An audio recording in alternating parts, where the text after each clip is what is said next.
Now let us come on the privilege against self-incrimination under Article 20 Clause 3. It reads that no person accused of any offence shall be compelled to be a witness against himself. There are three essential ingredients for the applicability of this article. First is, it is a right available to a person accused of an offence. Second is, it is a protection against compulsion to be a witness. Third is, it is a protection against such compulsion resulting in his giving evidence against himself. Now you keep in mind, in India, all three ingredients that I just mentioned must coexist before the protection under Article 20 Clause 3 can be claimed. If any of these ingredients is missing, Article 20 Clause 3 cannot be invoked. Now, why does the privilege against self-incrimination exist, or it is a fundamental canon of common law? The answer is very simple. First is that the accused is presumed to be innocent until proven guilty. Second is, it is for the prosecution to establish his guilt. And third is, accused need not need to make any statement against his will.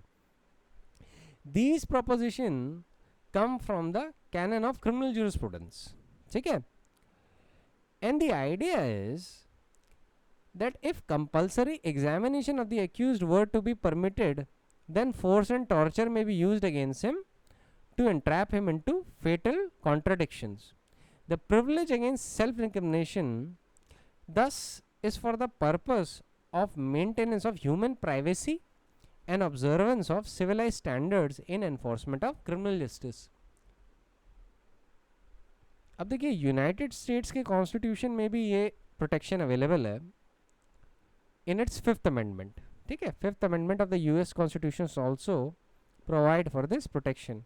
It also reads that no person shall be compelled in any criminal case to be a witness against himself. उनका locus classicus है McCarthy versus Arnstein.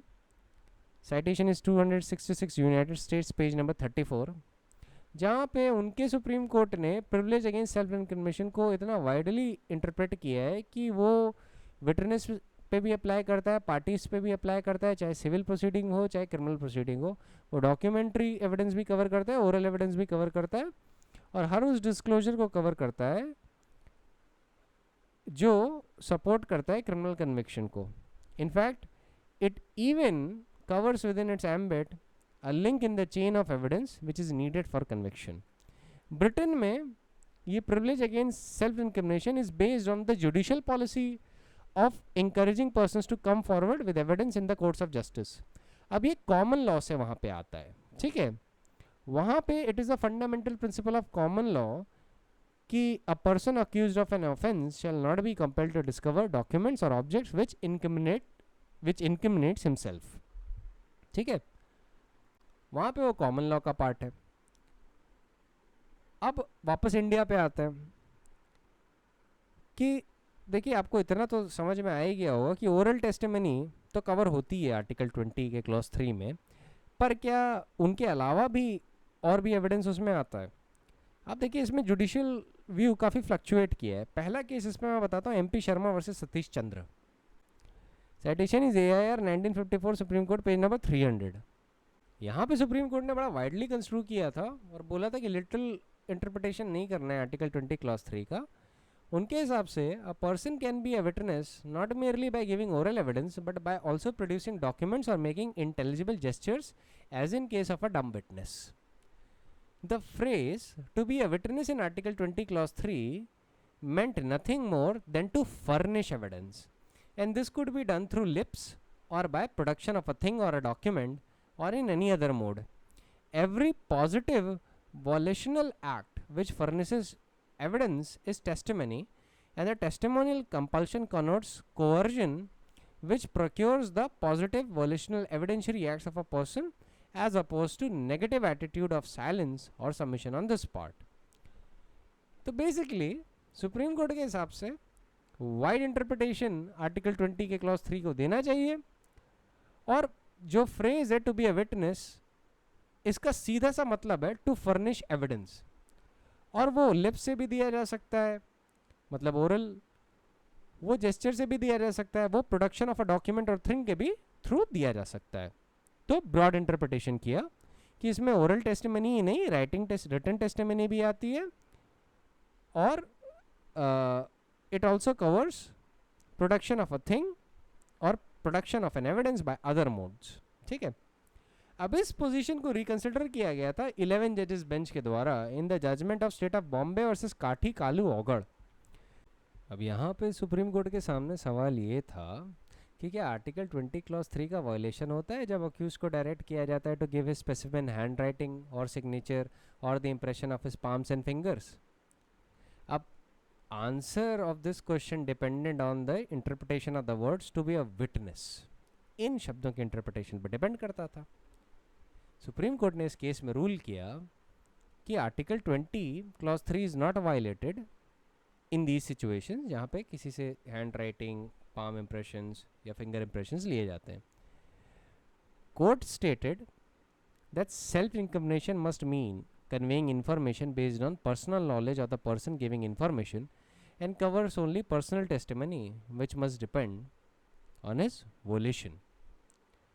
Supreme Court continued and stated to be a witness may be equivalent to furnishing evidence, क्योंकि अभी यहाँ पे वो MP Sharma का judgement refer कर रहा है तो उसी कॉन्टेक्स्ट में बोल रहा है कि to be a witness may be equivalent to furnishing evidence in the sense of making oral or written statement, but not in the larger sense of expression so as to include giving of thumb impression or impression of palm or foot or finger or specimen writing or exposing the part of the body by an accused person for the purpose of identification.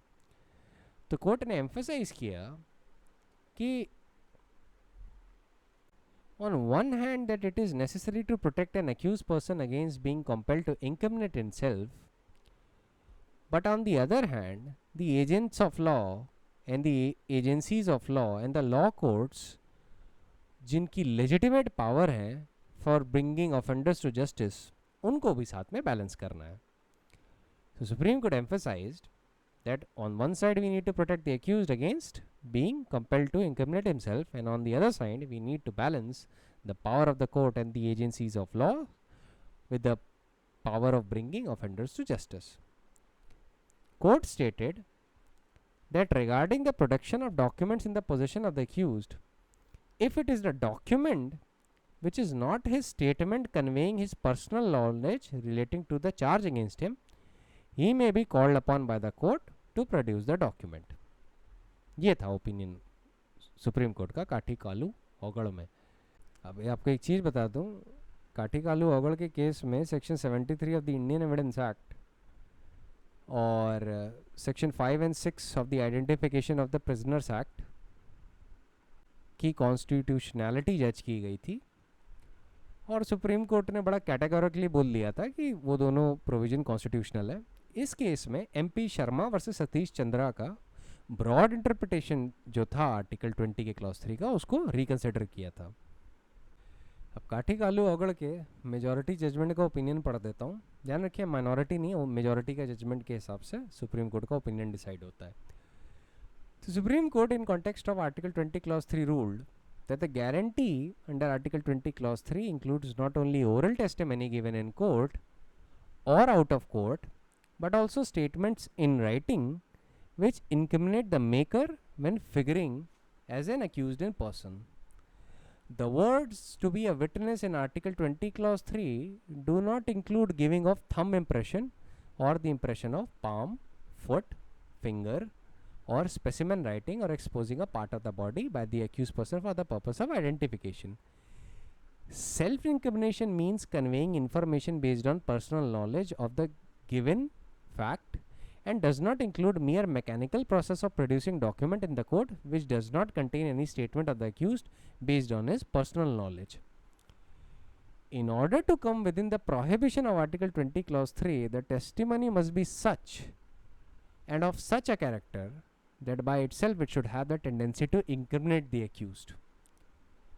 Then, to avail the protection of Article 20 Clause 3, the person must have stood in the character of an accused person at the time he made the statement. अब जरा इसी context में एक बात बता देता हूँ कि सुप्रीम कोर्ट ने एक बात कई बार बताई है कि जो प्रोहिबिशन है अंडर आर्टिकल 20 क्लॉज 3 वो ओरल टेस्टिमनी को कवर करता है given by the person accused of an offence both in and out of the court. as well as written statements by him having a bearing on the controversy with reference to the charges against him. ये बड़े particular words use कर रहा हूँ क्योंकि fluctuating opinions हैं supreme court के, इसीलिए मैंने सोचा कि एक बार सेटल्ड पोजीशन में आपके दिमाग में पहले ही डाल दूँ कि Supreme Court has time and again said that the prohibition under Article 20 Clause 3 covers oral testimony given by the person accused of an offence both in and out of the court, as well as the written statement by him having bearing on the controversy with the reference to charges against him. अब ये देखिए criminal offences के context में ये मत समझ लीजिएगा कि सिविल साइड के सिविल प्रोसीडिंग के कंटेक्स्ट में अगर वो कन्फेशन वो सारी चीज़ें करता है तो आर्टिकल 20 के क्लॉज 3 अप्लाई कर जाएगा, सिविल प्रोसीडिंग के कॉन्टेक्स्ट में नहीं करेगा.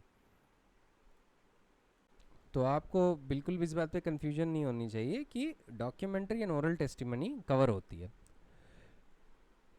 काठी कालू औगड़ में सुप्रीम कोर्ट एक पोजीशन की बात कर रहा था कि article 20 clause 3 is directed against the self incrimination by an accused. तो सेल्फ इंक्रिमिनेशन का मतलब ये है कि conveying of information based on the personal knowledge of the person who is giving the information, and it does not and cannot include merely the mechanical process of producing a document in the court which may throw light on any point in controversy. ठीक है,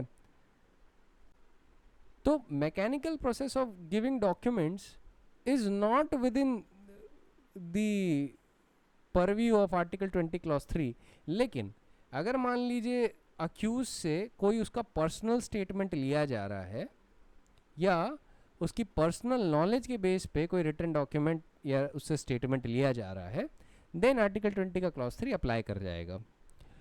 तो काठी कालू औगड़ में section 73 of the Indian evidence act के context में supreme court बोलता है कि जो section 73 of the Indian evidence act में courts are empowered to compare handwriting and signatures of the persons. तो उसके कॉन्टेक्स्ट में सुप्रीम कोर्ट बोलता है कि section 73 authorises a court trying a criminal case in the interest of justice to direct the accused appearing before it to give his sample handwriting for comparison, and in the interest of justice court can direct an accused appearing before it to give his sample writing to enable the same to be compared by the handwriting expert approved by the court. This is not a violation of article 20 clause 3. ठीक है, वैसे ही the accused may have documentary evidence in his possession which may throw some light on the controversy. If it is such a kind of document which is not his statement conveying his personal knowledge relating to the charge against him, then he may be called upon by the court to produce the same,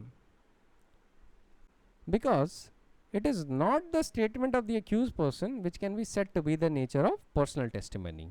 ठीक है, इन दोनों पे थोड़ा differentiate करना सीख जाइए और ध्यान रखिएगा इस पे, क्योंकि अगर ये होता है कि सारे डॉक्यूमेंट्स फिर वो नहीं ला सकता विच हैज़ एनी बेयरिंग और indirect link with the accused person, तो भाई अक्यूज्ड को सिर्फ इतना करना है कि क्राइम कमिट करने के बाद सारे डॉक्यूमेंट या इन्फॉर्मेशन अपनी पोजेशन में ले ले, फिर उनको कभी ले ही नहीं पाएगा कोर्ट.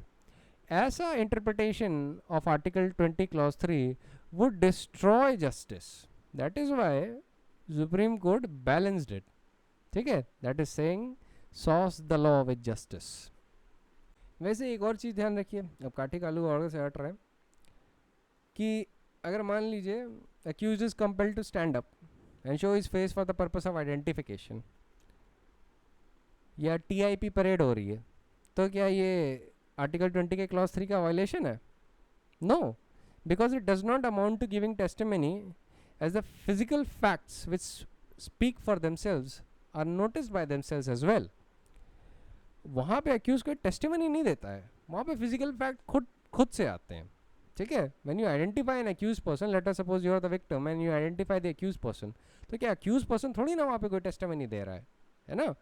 तो वहाँ पे मेयरली स्टैंडिंग देयर और being the part of a test identification parade, it can not be said that the accused person is being compelled to be a witness against himself.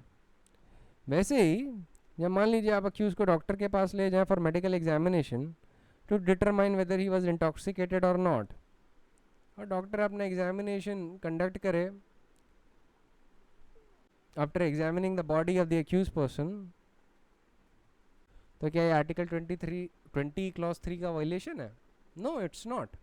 ठीक है, वैसे यूरिन, डीएनए, ब्लड सैंपल्स लेना from the accused person is not hit by article 20 clause 3। एक और बात का ध्यान रखिएगा कि अगर self incriminatory information has been given by the accused person without any threat and the situation is covered by section 27 of the Indian evidence act, इसका मतलब ये है कि there is a discovery of some fact in pursuance of such incriminating statement, तो article 20 clause 3 apply नहीं करेगा। ठीक है, section 27 of the Indian evidence act falls outside of the prohibition of article 20 clause 3, इस बात का ध्यान रखिएगा, प्रोवाइडेड फोर्सफुल टेस्टिमनी एक्सट्रैक्ट नहीं की गई है। ठीक है, वैसे ही मान लीजिए कि आप पुलिस ऑफिसर हैं, आपको पता है कि अक्यूज पर्सन जो है ना वो वहाँ पे लेट अस सपोज वो इनकम्युनिकेटिंग बातें कर रहा है, आप टेप रिकॉर्डर लेके आए, आपने सब रिकॉर्ड कर लिया और फिर उसके बाद वही रिकॉर्डिंग वीडियो हो या वॉइस रिकॉर्डिंग हो वो आपने कोर्ट को दिखा दी, तो क्या आर्टिकल 20 के क्लॉज 3 का वायलेशन है? No, because it first of all it was voluntary and no compulsion. ठीक है, ये एविडेंस या incriminatory conversation is not extracted under duress or compulsion, so recording of conversation on a tape or a video recording would not be within the ambit of article 20 clause 3। इस पे R M Malkani और state of Maharashtra बहुत important judgement है, पर ये evidence act के point of view से मैं आपको थोड़ा बहुत आइडिया दे रहा हूँ क्योंकि ओवरलैपिंग बहुत होती रहती है। अब आपको ये पता है कि भाई टेक्नोलॉजी आने की वजह से P300 test, brain mapping test, narco analysis test, truth serum test, polygraph test etcetera हो रहे हैं। इनको सुप्रीम कोर्ट ने स्ट्रक डाउन कर दिया था that they violate article 20 clause 3 in the case of Selvi versus state of Karnataka. अब इसकी गाइडलाइंस मैं लास्ट में बताऊंगा। ठीक है, तो ये याद रखिएगा, ये अब इंडिया में जो involuntary admission of these techniques is now band by the Supreme Court judgment of Salve versus State of Karnataka, AIR 2010, Supreme Court page number 1974। ये बहुत पूछा जाता है बाय द वे, ध्यान रखिएगा इस पे। अब सवाल उठता है आर्टिकल 20 के क्लॉज 3 में कंपल्शन क्या है। अब देखिए, existence of compulsion is a question of fact. ठीक है, compulsion in context of article 20 clause 3 is duress, coercion, and within its ambit both physical and mental compulsion are envisaged। अब इसका ये भी मतलब मत निकाल लीजिएगा कि पुलिस ऑफिसर ने अक्यूज पर्सन से पूछा कि क्या क्राइम किया और उसने सब कुछ सच सच वॉलंटरली बता दिया तो कंपल्शन मान लिया जाएगा। No, mere fact that the accused person is in police custody would not by itself be the foundation for the inference कि accused person was compelled to make the statement। Accused person, however, may show that while he was in police custody at the relevant time, he was subjected to the treatment which amounted to compulsion। In other words, it is a question of fact in each case to be determined by the trial court on weighing the fact and circumstances disclosed in evidence before it। ये supreme court ने compulsion के context में बोला था state of Bombay versus कालीकाटू ओगड़ में। ठीक है, अब कंपल्शन के कई फॉर्म हो सकते हैं, फिजिकल भी हो सकता है, मेंटल भी हो सकता है। ठीक है, तो नंदिनी सतपति वर्सेस पीएल लानी के केस में AIR 1978 supreme court page number 1025, उसमें जस्टिस कृष्णा अय्यर ने बड़ा एक्सपेंसिव इंटरप्रिटेशन दिया था to the phrase compelled testimony को, और उन्होंने बोला था कि इसमें से फिजिकल थ्रेट या वायलेंस नहीं आती बट साइकिक टॉर्चर या atmospheric pressure, environmental coercion, tiring interrogative prolixity, overbearing and intimidatory methods and the like are covered. मतलब इसमें सिर्फ एक्चुअल मेंटल थ्रेट्स या मतलब एक तो सीधे थ्रेट देना किसी को होता है, कर दो वरना मैं ये कर दूंगा, let us suppose police officer says that to the accused, भले उसने मारा पीटा नहीं है लेकिन मेंटल स्ट्रेस तो हो गई ना उसको, तो ये तो आता ही है। साथ में जस्टिस कृष्णा अय्यर के इंटरप्रिटेशन के हिसाब से माहौल बनाना, एटमॉस्फेयर ऑफ प्रेशर क्रिएट करना विदाउट एक्चुअली सेइंग एनीथिंग, या एनवायरमेंटल कोअर्शन क्रिएट करना, that itself is within the category of compulsion। Justice Krishna Iyer continued and said, that any mode of pressure, subtle or crude, mental or physical, direct or indirect, but sufficiently substantial, applied by the police to obtain information from an accused strongly suggestive of guilt, becomes compulsion.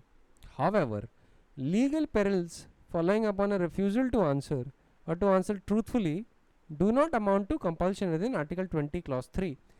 But frequent threats of prosecution if there is failure to answer may take the complexion of undue pressure violating Article 20, Clause 3. So supreme court के हिसाब से legal edicts जो होती हैं कि you have to speak truthfully और answer truthfully, कि अगर आप आंसर कर रहे हैं तो सच बोलेंगे, झूठ नहीं बोलेंगे, वरना आपका परजरी का प्रोसिक्यूशन हो सकता है. That is not violation of article 20 clause 3. लेकिन अगर मान लीजिए कस्टडी में बैठा के अगर आप आंसर नहीं कर रहे क्योंकि आपका राइट है both in statute that is CRPC and in the constitution कि if you answer then the answer might tend to incriminate you, तो आप चुप रहते हैं. तो ऐसे में अगर आप आंसर नहीं करते और आपको थ्रेटन किया जा रहा है प्रोसिक्यूशन से कि ये कर देंगे वो कर देंगे, तो ये अनड्यू प्रेशर हो सकता है. But then again it is a question of fact to be decided in each case. एक चीज़ याद रखिएगा कि कोई भी कन्फेशन जो थ्रेट, ड्यूरेस, इंड्यूसमेंट या कंपल्शन के अंडर दी गई है वो कोर्ट ऑफ लॉ में इनएडमिसिबल है. ठीक है, it is irrelevant and in many cases it can not be proved. That is the law. अब इसका जो सब्सटैंशियल लॉ है that is part of section 24 to section 30 of Indian evidence act, और जो प्रोसीजरल लॉ है वो CRPC के section 164 में. वहाँ पे जुडिशियल मैजिस्ट्रेट रिकॉर्ड करता है कन्फेशन. याद रखिएगा, एग्जीक्यूटिव मैजिस्ट्रेट कभी भी कन्फेशन नहीं रिकॉर्ड कर सकता. It is only the judicial magistrate वो कैन रिकॉर्ड दी कन्फेशन. अब एक केस सुनिए, उसका नाम है Mohammed Dastagir versus state of Madras. Citation is AIR 1960 supreme court page number 756. इसमें जो अक्यूज थे वो पुलिस ऑफिसर के घर पे गए और उन्हें कुछ पैसे दिए ब्राइब करने के लिए. पुलिस ऑफिसर बहुत ईमानदार थे, उन्होंने वो पैसा उनके मुंह पे फेंक दिया. उसके बाद पुलिस ऑफिसर ने बोला कि वो जो करेंसी नोट्स थे जो तुम मुझे दे रहे थे वो लेके आओ. अक्यूज लेके आया, और जैसे वो लेके आया पुलिस ऑफिसर ने उसको अरेस्ट किया and he arrested him for the offence of offering a bribe to a public servant. तो अक्यूज ने आर्ग्यू किया कि he was compelled to produce the envelope containing the currency note and thus it was a violation of article 20 clause 3. Supreme court ने contention reject करते हुए बोला कि article 20 clause 3 तो तब प्ले में आएगा जब दो फैक्टर एस्टैब्लिश हो जाते हैं कि पहला, individual concern was the accused of any offence. ठीक है, मतलब individual concern was a person accused of any offence, ये पहला इंग्रेडिएंट है. और दूसरा, that he was compelled to be a witness against himself. ये है रिक्वायरमेंट आर्टिकल 20 क्लॉज 3 की. और ये तब तक पूरी तरीके से फुलफिल नहीं होगी जब इसमें से सिर्फ एक ही फैक्ट है. इसमें दोनों फैक्टों को एग्जिस्ट करना जरूरी है. It is not enough that you just complete one part of the ingredient and the other part is completely missing. You have to complete the entire part of article 20 clause 3, that is the individual concerned should be accused of any offense and he should also be compelled to be a witness against himself. Supreme court ने सीधे बोल दिया कि इस case में accused को benefit नहीं मिल सकता आर्टिकल 20 क्लॉज 3 का, क्योंकि पहली बात तो कंपेल नहीं किया गया था by the officer to produce the currency note. अब अक्यूज ने करेंसी नोट प्रोड्यूस कर दिए merely on asking of a police officer. It was within the power of the accused to refuse to comply with the officer's request, but he voluntarily complied with it, so the benefit of article 20 clause 3 cannot be given in this case. अब एक सवाल उठता है कि self incrimination का जो protection है क्या सर्च और सीजर्स में मिलता है या नहीं. अब आप जानते हैं सर्च वारंट जो है वो इशू किया जाता है. कभी कभी सेक्शन 96 में 91 ऑफ द CRPC में भी ऑर्डर दिया जाता है to a person to produce a document और थिंग. ठीक है, अब सुप्रीम कोर्ट के हिसाब से in the case of MP Sharma versus Satish Chandra जो अभी मैंने बात की, the privilege of self incrimination could not be applied to search and seizures और the seizure of documents under a search warrant. A search of a premises in the possession of a person accused of an offence under a search warrant and a seizure of documents under the provision of CRPC is not compelled protection within the meaning of Article 20 Clause 3 and hence would not offend Article 20 Clause 3. The reason a search warrant is issued to a police officer and so search and seizure cannot be regarded as the acts of the occupier of the premise in question. Supreme court के हिसाब से जो act है इस case में search warrant की वो police officer को इशू किया जाता है और पुलिस ऑफिसर सर्च और सीजर करता है. It is not the act of the occupier of the premise और द एक्यूज्ड इन क्वेश्चन. ठीक है. These are the acts of another which the occupier is obliged to submit and therefore these are not his testimonial acts in any sense, let alone compelled testimony. यही view supreme court ने reiterate किया है in the case of VS Kuttan Pillai versus Ramakrishnan AIR 1980 supreme court page number 185. अच्छा ये जो सारे cases है ना CRPC में लोकस क्लासिकस है but not necessarily in article 20, लेकिन आर्टिकल 20 के क्लॉज 3 को समझाने के लिए बड़े हेल्पफुल होते हैं. इस केस में भी सुप्रीम कोर्ट ने बोला था कि documents found on the premises can be seized irrespective of the fact that they contain some statement made by the accused upon his personal knowledge and which when proved may have the tendency to incriminate him. The immunity against self-incrimination extends to incriminating evidence which the accused may be compelled to give, but not to such situation where the incriminating evidence is being collected without in any manner compelling the accused or asking him to be the party to the collection thereof. Search and seizure under the search warrant do not have even the remotest tendency to compel the accused to incriminate him. हाँ बस एक चीज़ का ध्यान रखिएगा, ये search warrant और scissor को लेके है. सेक्शन 91 ऑफ द CRPC का जो ऑर्डर है वो अक्यूज्ड को नहीं दिया जा सकता. ठीक है. Once he is formally accused section 91 का ऑर्डर उसको नहीं दिया जा सकता. और वैसे इसके और भी नुआंसेस हैं सेक्शन 91 और 93 ऑफ द CRPC के, but that is a discussion for CRPC, that is not a discussion for constitution. अब एक सवाल उठता है कि क्या कटघरे में आना, अक्यूज्ड को कंपेल करना to enter into a witness box to substantiate his defence, क्या ये कंपेल टेस्टिमनी है? आर्टिकल 20 क्लॉज 3 का वायलेशन है. देखिए ये सवाल उठा था in case of TG Gaonkar versus RN Shukla AIR 1968 supreme court page number 1050. अब यहाँ पे जो क्रिमिनल प्रोसिक्यूशन चल रहा था वो अक्यूज्ड पर्सन के खिलाफ चल रहा था. Obviously criminal prosecution accused person के खिलाफ चलेगा. उन्हीं सेट ऑफ फैक्ट्स पे कलेक्टर ऑफ कस्टम्स जो था ही initiated proceedings against him under custom act. अब ये आर्ग्यू किया गया था कि article 20 clause 3 would be violated because he would be forced to give evidence and thus incriminate himself. Supreme court ने बोला कि accused person may, if he chooses not to appear in the not to appear as a witness in the proceedings, he may do so under the Customs Act. The necessity to enter the witness box for substantiating his defense is not such a compulsion as would attract the protection of Article 20 Clause 3. Supreme Court continued and said that compulsion in context of Article 20 Clause 3 must proceed from another person or authority. The appellant is not compelled to be a witness if he voluntarily gives evidence in his defense. It may be very necessary for the accused to enter into a witness box for substantiating his defense, but this is no reason for saying that the criminal trial compels him to be a witness against himself in violation of Article 20 Clause 3. अब सवाल उठता है, what do we mean by the expression person accused of an offence?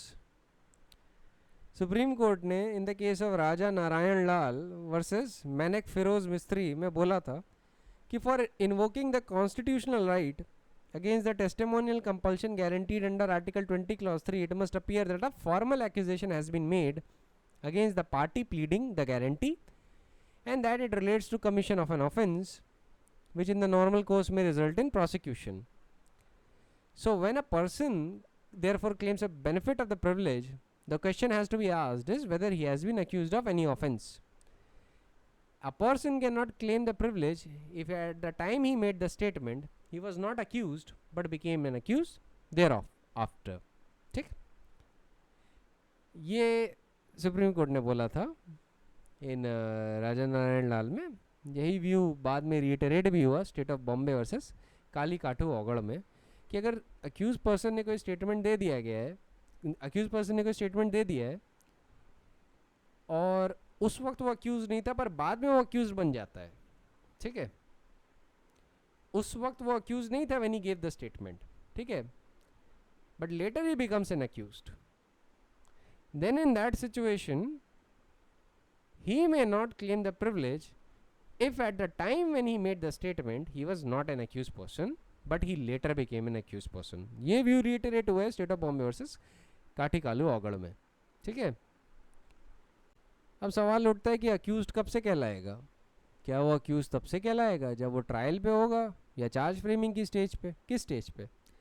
Supreme court ने इसको simplify करते हुए बोला in the case of R B Shah versus D K Guha AIR 1973 supreme court page number 1196 कि it is well settled that with the lodging of an FIR a person is an accused of an offence within the meaning of article 20 clause 3. मतलब मान लीजिए किसी person के खिलाफ नाम लेके FIR हो गई, आर्टिकल 20 के कॉन्टेक्स्ट में he will become an accused person. ठीक है, अब जो प्रिविलेज है under article 20 clause 3 trial stage in the court room में तो अवेलेबल है ही, बट प्री ट्रायल स्टेज पे भी अवेलेबल है. During the course of police investigation वहाँ पे भी अवेलेबल है. ठीक है, in fact throughout the CRPC you will find that this right is there. देखिए स्टैट्यूटरी राइट भी है और कॉन्स्टिट्यूशनल भी है. अब जैसे आप सेक्शन 163 देखेंगे of CRPC that is the parliamentary gloss of article 20 clause 3. ठीक है, पार्लियामेंट ने उसी प्रिंसिपल का एक्सटेंशन किया है. लेकिन article 20 clause 3 by itself is available at the pre trial stage also and at the post trial stage as well. यही चीज़ सुप्रीम कोर्ट ने बोला in the case of MP Sharma versus Satish Chandra again. देखिए यही मेन केसेस हैं, that is why I am reiterating it again and again. Supreme court said that there is no reason to think that the protection of Article 20 Clause 3 is confined to the trial court or is confined to what transpires at the trial in a courtroom. The phrase used is to be a witness and not to appear as a witness. It follows that a protection offered to an accused insofar as it relates to the phrase to be a witness is not merely in respect of the testimonial compulsion in the courtroom but may as well extend to the compelled testimony previously obtained from him. It is available therefore to a person against whom formal accusation relating to the commission of an offence has been levelled which in normal course may result in prosecution. मतलब basically simplify करने के लिए बता दें तो pre trial और post trial stage पे भी अवेलेबल है. Sorry, pre trial and during trial stage पे दोनों पे अवेलेबल है. पोस्ट ट्रायल स्टेज पे तो सीधे जजमेंट आता है. अब मैं आपको एक बात बता दूं, इन the case of Nandini Satpathy versus PL दानी जस्टिस कृष्णा अय्यर ने बहुत ही वाइड इंटरप्रिटेशन दिया था टू आर्टिकल 20 क्लॉज 3 और उनके हिसाब से सस्पेक्ट भी कवर्ड होगा इस डेफिनेशन में. जबकि आपने अभी जो मैंने केसेस बताया राजा नारायण लाल, state of Bombay versus Kali Kathu ओगड़, मैं अगर कोई केस कोट करने को कहूँगा तो वही कोट करिएगा. State of Bombay versus Kali Kathu Oghad is better कि 11 जजेस का जजमेंट है. ठीक है, तो उनके हिसाब से जो अक्यूज पर्सन है उसको फॉर्मल एक्यूजेशन चाहिए. ठीक है, there has to be a formal accusation. Suspect होना is not enough. But Nandini Satpathy में even being the suspect would be covered within the expression accused. तो सवाल उठता है कि नंदिनी सतपति का ओपिनियन क्यों नहीं फॉलो होता. आंसर इज़ वेरी सिंपल, क्योंकि वो ऑर्बिटर डिक्टा था. इनफैक्ट ये जो लिबरल व्यू है उसको जस्टिस कृष्णा अय्यर खुद ही कहते हैं कि we are not directly concerned with this facet of article 20 clause 3 nor we are free to go against the settled view of the court. क्योंकि देखिए रीज़न दो थे. पहली बात है ऑर्बिटर डिक्टा था और दूसरी बात ये है कि MP शर्मा वर्सेस सतीश चंद्र और ये जो आपका दूसरा जजमेंट है काठी कालू ओगड़ वाला, state of Bombay versus Kathi Kalu ओगड़, ये दोनों लार्जर बेंच के जजमेंट हैं और उन्होंने इस इशू को सेटल कर दिया है. कि there must be some formal accusation against the party pleading the guarantee under article 20 clause 3. ठीक है, it has to be there. Protection pre trial और post trial, pre trial and during trial stage पे दोनों पे available है, but the person और the party claiming the protection of article 20 clause 3 should be a formal accused. ठीक है, stage किस पे है वो मैटर नहीं करता. अगर मान लीजिए उसने कोई स्टेटमेंट दिया at which time he was not an accused person और वो बाद में अक्यूज बनता है, then that statement could be used against him. ठीक है, स्टेट ऑफ बॉम्बे वर्सेस कालीकाटू हॉगड़ ने बहुत एक्सप्रेसली बोल दिया था यही. इससे पहले ये point MP Sharma versus Satish Chandra में बोला गया था और भी कई केसेस में बोला गया. अब एक चीज़ जान लीजिए कि इवन दो जो नंदिनी सतपथी का जजमेंट है it is an orbiter, but court ने कई जजमेंट्स में उस जजमेंट को रेफ़र किया है, सुप्रीम कोर्ट ने कई जजमेंट में उस जजमेंट को रेफ़र किया है because of its liberal view. अब आप जानते हैं police torture and custodial interrogation is very common in India and custodial deaths are not rare. इसी कॉन्टेक्स्ट में सुप्रीम कोर्ट ने Kartar Singh versus state of Punjab में बोला था कि the acts of the person of course is neither negative attitude of silence और the submission on his part, nor is there any reason to think that the protection in respect of the evidence procured is confined to what transpires at the trial in the courtroom. The phrase used in Article 20 Clause 3 is to be a witness and not as to appear as a witness. It follows that the protection afforded to an accused insofar as it relates to the phrase to be a witness is not merely in respect of the testimonial compulsion in the courtroom, but may as well extend to the compelled testimony previously obtained by him. अब मैं आपको बताता हूँ कि after coating MP Sharma and काठीकालू हॉगड़ judgement you can write a short note to से कि this would be the better law in context of the present position that is prevailing in India. ठीक है, पर नंदिनी सतपथी से मत शुरू हो जाइएगा. ठीक है, इट इज़ बेटर कि आप कॉन्स्टिट्यूशनल बेंच के जजमेंट और लार्जर बेंच के जजमेंट कोट करने के बाद बोलें कि ये जो जजमेंट्स हैं दे सीम टू बी बेटर, पर वहाँ से शुरू नहीं कर सकते आप. इस पे बड़े क्लियर रहिएगा. खैर, अब सवाल ये उठता है कि क्या आर्टिकल 20 क्लॉज 3 अप्लाई करता है in the case of contempt proceedings. The answer is no. इस पे लीडिंग केस है Delhi judicial service association versus state of Gujarat, AIR 1991, supreme court, page number 2176. Supreme court ने बोला कि proceedings of contempt are of peculiar nature, they are quasi criminal and a contemnor is not in a position of an accused. He does not stand in the position of a person accused of an offence merely in response of an issue of contempt notice by the Supreme Court. Therefore, Article 20 Clause 3 would not apply in such situation. Contempt proceedings बड़ी खतरनाक होती हैं. ध्यान रखिएगा, article 20 clause 3 civil proceeding पे नहीं apply होता है. ठीक है, क्वाज़ी क्रिमिनल प्रोसीडिंग पे नहीं अप्लाई होता है, सिविल पे तो भूल ही जाइए. ठीक, अब मैं जरा कुछ गाइडलाइंस बता देता हूँ Selvi versus state of Karnataka की. ठीक है, before I move forward. Supreme court ने इन दैट केस बोला था कि no individual should be forcibly subjected to any of the techniques, that is lie detector, brain mapping, narcotics, whether in context of an investigation in a criminal case or otherwise. Doing so would amount to an unwarranted intrusion into personal liberty. However, Supreme Court did left out a room for the voluntary administration of the impugned techniques in context of criminal justice, provided certain safeguards were put in place.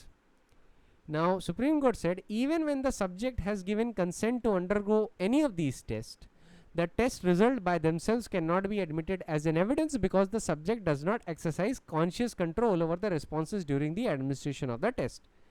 तो सवाल उठता है कि जब वो directly admissible नहीं तो कैसे एडमिसिबल होंगे. उसके लिए बताता हूँ. अगर कोई इंफॉर्मेशन या material is discovered with the help of that voluntarily administered test results, तब वो section 27 of the evidence act में आ जाएगा, तब उसे एडमिट किया जा सकता है. ठीक है, एक चीज़ याद रखिएगा कि सुप्रीम कोर्ट ने narco analysis, lie detector test, brain mapping test, polygraph test, इनको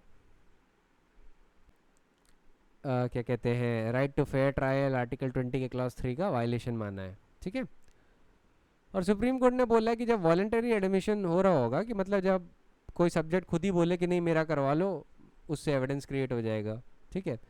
तो ऐसी सिचुएशन में कुछ गाइडलाइंस सुप्रीम कोर्ट ने रखी हैं। पहला कि lie detector test should be administered only on the basis of consent of the accused. अगर आपको लाई डिटेक्टर टेस्ट लगाना है, अक्यूज की कंसेंट लें, और ऑप्शन दिया जाना चाहिए अक्यूज्ड को कि वो चाहे तो वो टेस्ट ले या ना ले। अगर अक्यूज वॉलंटियर करता है तो उसको एक लॉयर दिलाना चाहिए, और उसका फिजिकल, इमोशनल और साइकोलॉजिकल टेस्ट भी होना चाहिए, और legal implication of all of this should be explain to him. फिर consent for such admission of these test should be recorded by a judicial magistrate. During the hearing before the magistrate, person alleged who has agreed to such test should be duly represented by a lawyer. उसको फिर accused subject को सीधे बताना चाहिए that the statement that is made shall not be a confessional statement to the magistrate but will have the status of statement made to police. Very important. Then magistrate shall consider all factors related to the detention including the length of detention and nature of interrogation. ये जानने के लिए कि psychological state क्या है accused person की, वो क्यों ये सब कर रहा है, ठीक है। फिर actual recording of the lie detector test shall be done by independent agency such as a hospital and conducted in the presence of a lawyer. And finally, a full medical and factual narration of the manner of the information received must be taken on record. ठीक है, ये important है. Selvi versus state of Karnataka is a very important judgment. इस case में MP Sharma versus Satish Chandra और काठी कालू औगड़ का judgement बहुत अच्छे से रेफर हुआ है. And I want you to read the entirety of the study note in this aspect. मैंने जो प्रैक्टिकल स्निपेट्स हैं जो आपके लिए रेलेवेंट है पूरे जजमेंट से निकाले हैं, यू रीड इट. वैसे शॉर्ट में तो मैंने डिस्कस कर ही लिया है उन सारी चीज़ों को, पर ये बेटर होता है कि you just read it once more.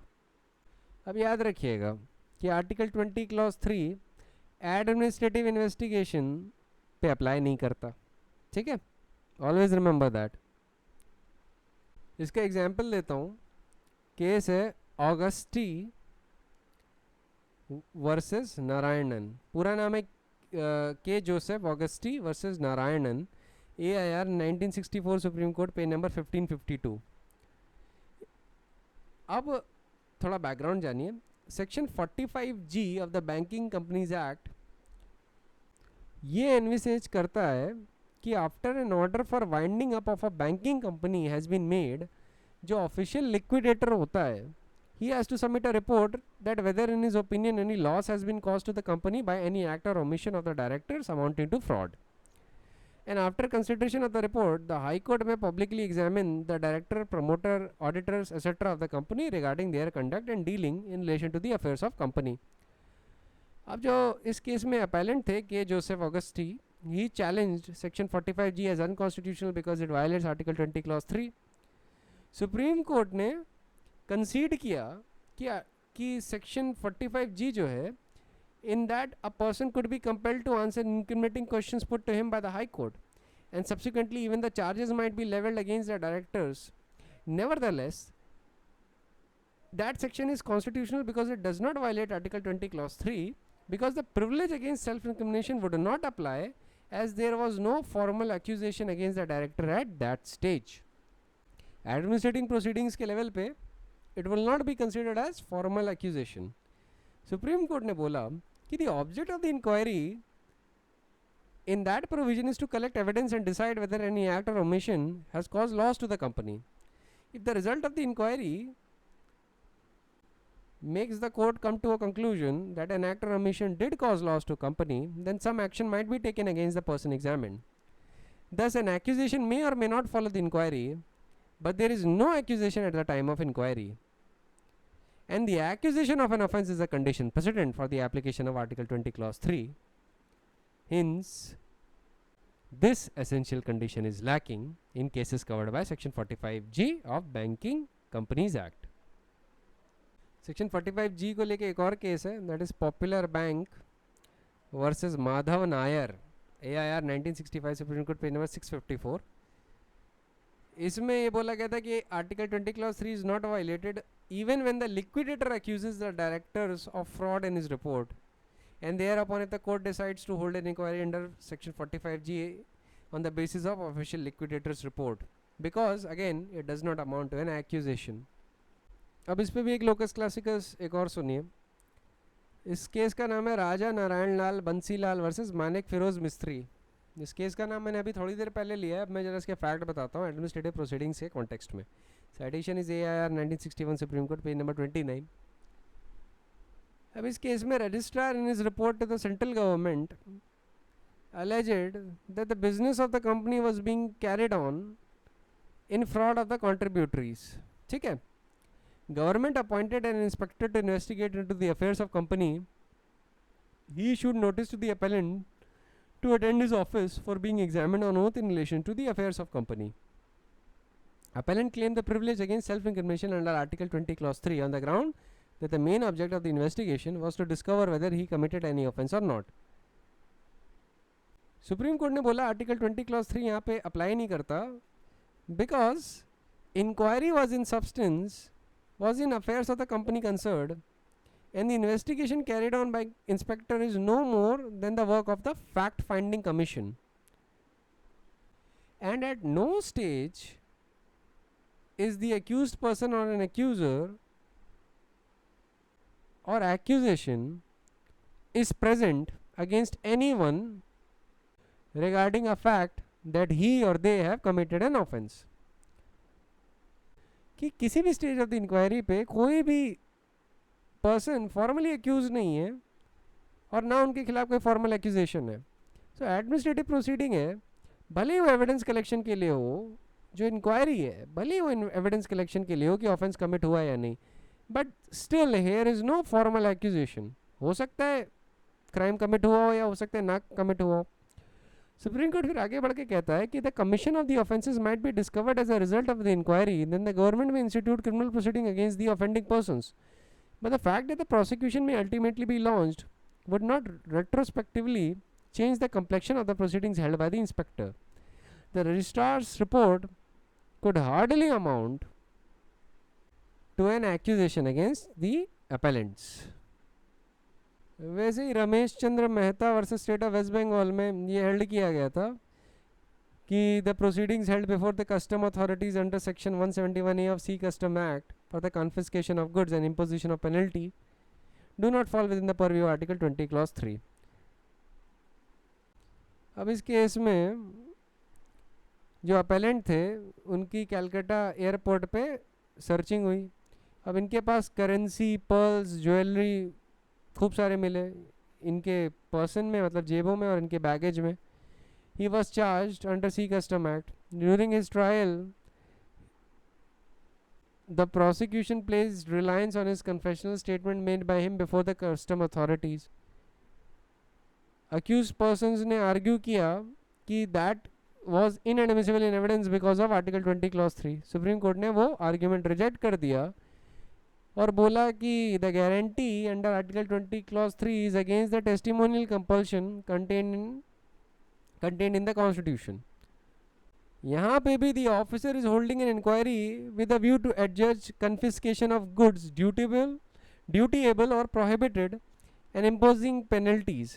His primary duty is prevent smuggling. He is not accusing any person of any offence triable before the magistrate.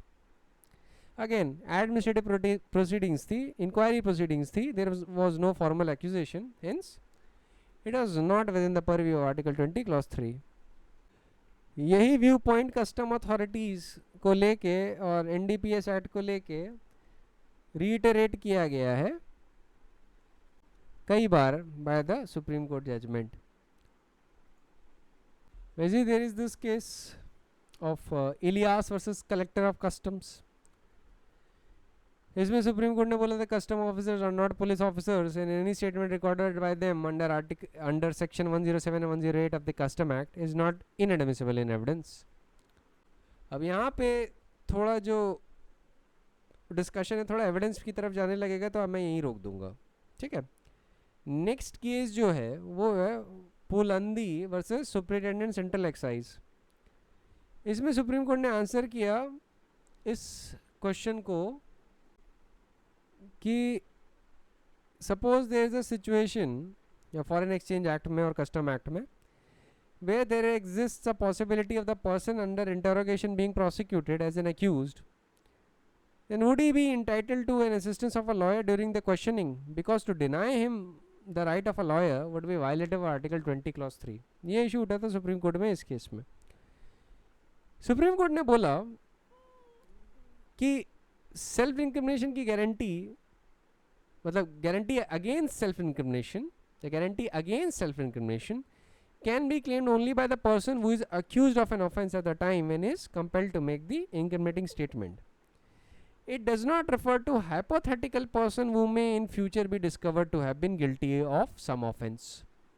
Supreme court ने बड़ा कैटेगोरिकली इस आर्ग्यूमेंट को रिजेक्ट कर दिया कि to call a person away from the comforts and convenience of his home to custom offices and to question him there without the assistance of a lawyer would amount to mental torture, violating article 21 and article 20 clause 3 obviously.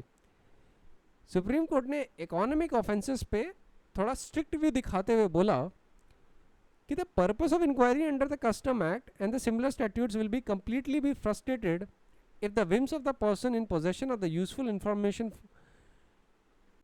are allowed to prevail. मतलब अगर हमने ऐसे persons का मनमाना पना allow कर दिया prevail करने के लिए, तो पूरा कस्टम एक्ट्स और ऐसे ही जो स्टैट्यूट्स हैं जो इंडिया की इकोनॉमी से डील करती हैं वो फ्रस्ट्रेट हो जाएंगे. Supreme court said that the relevant provision of the constitution in this regard has to be construed in the spirit where they were made, and the benefits thereunder should not be expanded to the favor of exploiters engaged in tax evasion at the cost of public exchequer. Applying the just, fair and reasonable test, we hold that there is no merit in the stand of the appellant before us. With this, Article 20 Clause 3 is primarily dealt with. Administrative inquiries उसकी category में नहीं आती. Judicial inquiries and judicial determination of fact उसकी category में आता है. MP Sharma versus Satish Chandra, Kalighatu Oghad versus state of Bombay versus Kalighatu Oghad, these are your go to cases. Selvi versus state of Karnataka, these are your go to cases in order to understand the scope of article 20 clause 3. वैसे मैंने आपको study notes में दे ही रखा है, एक बार देख लीजिएगा, खासतौर से Selvi versus state of Karnataka. उसी के अंदर there is a discussion of these case laws. MP Sharma versus Satish Chandra का भी है और काठी कालू ओगड़ का भी है. ठीक है, अब जरा मैं आ जाता हूँ आर्टिकल 21 पे. तो आर्टिकल 21 पे जरा मुझे AK गोपालन का केस आज डिस्कस करना है. ठीक है, थोड़ा सा what happened in this case. See, article 21 simply कहता है कि no person shall be deprived of his life and liberty except according to the procedure established by law. अब यहाँ पे सबसे इंपॉर्टेंट शब्द क्या है? Procedure established by law. जब कॉन्स्टिट्यूशन इफेक्ट में आया तो question of interpretation of these words came into being. AK Gopalan versus state of Madras में, इसका citation AIR 1950 supreme court page number 27 है. इसमें the validity of the preventive detention act 1950 was challenged. सवाल ये था कि क्या आर्टिकल 21 में कोई भी प्रोसीजर लेट डाउन किया जा सकता है by a law enacted by a legislature, or whether the procedure should be fair and reasonable. जो lawyers थे AK गोपालन के, उन्होंने एक attempt किया to persuade the court to adjudicate upon the reasonableness of the Preventive Detention Act, और बोला कि any law depriving the person of his personal liberty must pass the test of reasonableness. ठीक है, उन्होंने 3 prong test की बात की. पहला उनके हिसाब से ये था कि जो वर्ड लॉ है इन आर्टिकल 21, इसका मतलब सिर्फ एनेक्टेड लॉ नहीं होता, but incorporates the principle of natural justice, so that the law to deprive a person of his life और liberty can not be valid unless it incorporates these principles in the procedure laid down by it. साथ में second test ये था कि reasonableness of law of preventive detention ought not to be judged under ought to be judged under article 19. Reasonableness of law of preventive detention ought to be judged under article 19. मतलब article 19 के जितने भी test हैं वो भी apply करेंगे. फिर expression procedure established by law introduced in India the American concept of procedural due process, which enables the courts to see whether the law fulfills the requisite element of the reasonable procedure. अब attempt ये था lawyers का कि थोड़े डिटेन्यू के procedural safeguards थोड़े better हो जाएंगे. सुप्रीम कोर्ट ने बाय मेजॉरिटी हेल्ड किया कि the word law in article 21 could not be read as to mean the rules of natural justice. These rules are vague and indefinite, and Constitution could not be read as laying down a vague standard. Nowhere in the Constitution the word law was used in the sense of abstract or natural justice. साथ ही साथ उन्होंने बोला कि the expression procedure established by law would mean procedure as laid down in enacted law. मतलब legislature अगर law बना दे और कोई प्रोसीजर लिख दे तो उतना सफिशिएंट है. नेचुरल जस्टिस की कोई ज़रूरत नहीं. पर जस्टिस फजल अली डिसेंट कर गए थे. उनके हिसाब से principle of natural justice should be there because nobody should be condemned unheard. That was the part of general law of the land. अब गोपालन में कोशिश की गई थी to establish a link between article 21, 22 and 19. ठीक है, आर्टिकल 14 का भी डिस्कशन करने की कोशिश की थी, उसका भी रिलेशन है, but majority of the supreme court जजेस डिसएग्रीड विद इट. सुप्रीम कोर्ट के हिसाब से the word personal liberty under article 21 is a comprehensive content and ordinarily if left alone would include not only the freedom from arrest or detention but also various freedoms guaranteed by article 19. तो उनके हिसाब से article 21 should be held as excluding the freedoms dealt with in article 19. Supreme court ने rule किया कि article 20 to 22 constituted a comprehensive code and embodied the entire constitutional protection in relation to life and personal liberty and it was not controlled by article 19.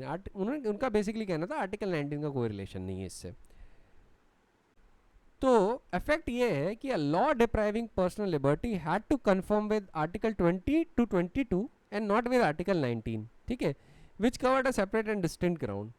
Article 19 could only be invoked by a free man and not the one under arrest.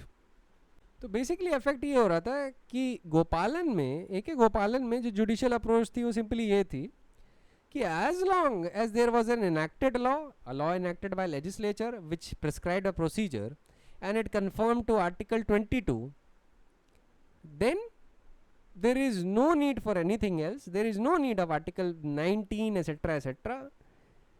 and the preventive detention law would be valid. But justice Fazal Ali इस बात पे भी disagree कर गए थे. उनके हिसाब से article 19 clause 1 sub clause D did control article 21 and 22 because juridically the freedom of movement was an essential requisite of personal liberty and therefore the reasonableness of preventive detention act should be justiciable under article 19 clause 5. फिर एक बात उठी थी and very important, due process of law की. ठीक है, ये United states constitution का पार्ट है. In the 5th amendment of the United States Constitution it says that no person shall be deprived of his life and liberty or property without the due process of law. अब जो शब्द due है वहाँ पे United state supreme court ने बोला था it mean just, proper और reasonable according to the judicial view. और कोर्ट किसी भी लॉ को इनवैलिड करार दे सकता है यूनाइटेड स्टेट के supreme court if it does not accord with its notion of what is just and reasonable in the circumstance. So due process has two aspects. Substantive due process, that envisages that the substantive provision of law should be reasonable and not arbitrary. Second is procedural due process, which envisages a reasonable procedure. That is, the person affected should have a fair right of hearing, which includes 4 elements. First is notice, second is opportunity to be heard, and third is impartial tribunal, and finally an orderly procedure. That is the concept of due process. ठीक है, nutshell में बता रहा हूँ. अब ये content किया गया था कि ये जो प्रोसीजर एस्टैब्लिश बाय लॉ है आर्टिकल 21 में, that is the procedural due process. Constitution assembly की डिबेट की एक इंटरेस्टिंग बात बताता हूँ. ओरिजिनली जब आर्टिकल 21 इनैक्ट हो रहा था तो it did contain the word due process, लेकिन after the advice of Justice Frankfurter of the United States Supreme Court, Sir Benegal Narsingh Rao dropped the word due process क्योंकि the learned Supreme Court judge said that this clause has been responsible for a lot of litigation, so do avoid that in your country. तो अब चूंकि word due process of law drop कर दिया गया था constitution assembly के द्वारा, तो इसका मतलब है constitution assembly was not in favour of introducing the procedural due process. ठीक है, और ये जो ओमिशन है it's a very significant omission.